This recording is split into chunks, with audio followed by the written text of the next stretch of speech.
صبح بخیر کدبانوانی عزیز. امروز طرز تهیه یک نمود شوربای افطاری رو پیشنهاد میکنم که خیلی آسان آماده می شود و خیلی خوشمزه است. با دیگ 2-3 قاشق روغن رستنی و کمی مسکه می اندازیم.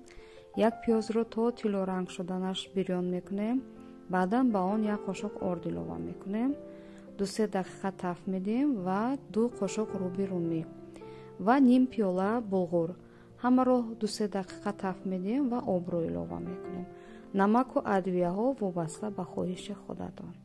در مدت 20 دقیقه تیار می شود. آن رو به کاسه ها می کشیم. با غفصی و یا تنوکی شوربا وابستگی به خودتان است. اگر خواهید تنوکتر باشد آبش رو بیشتر اندازید. خوب آماده شده است. نوش جان. بار دیگر رمضان مبارک.